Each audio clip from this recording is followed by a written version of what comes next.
Ayo ngaku, siapa nih yang pernah nyimpen pempek udah rapi-rapi dalam tupperware atau bahkan dalam plastik, tapi saat diolah malah lengket-lengket dan susah sekali untuk diolah kembali. Nah, Mami bagi nih tipsnya agar drama lengket-lengket ini tidak terjadi lagi. Nah, setelah pempek itu diangkat, itu segera dikipas ya Bunda, agar uapnya keluar dan tidak mudah berlendir. Nah, setelah itu siapkan nampan. Nah, Bunda susun aja seperti itu di nampan ya. Jangan lupa dihitung biar kita tahu stok pempek kita ada berapa. Untuk menghemat space, kita bisa tambahkan plastik di atasnya, lalu kita susun lagi pempek di atasnya. Jangan terlalu menumpuk ya, agar nanti pempeknya mudah untuk dilepas.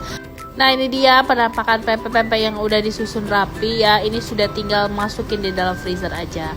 Nah, habis itu kita tinggal masukin dan kita bekukan. Tunggu hingga beku, barulah kita kemas di plastik-plastik terpisah. Proses pembekuannya biasanya memakan waktu 1 hari. Nah, ini dia penampakan dia kalau udah beku, dia sudah mudah untuk dilepas dan tidak ada drama lengket-lengket lagi. Nah, kalau sudah gitu, Bunda tinggal simpan di dalam plastik tertutup saja. Kalau Mami biasanya dalam satu plastik itu 25 pieces biar mudah nanti untuk menghitung stok ya. Nah, itulah tadi tips dari Mami. Selamat mencoba, semoga berhasil ya Bunda, dan semangat dengan usahanya. Terima kasih banyak.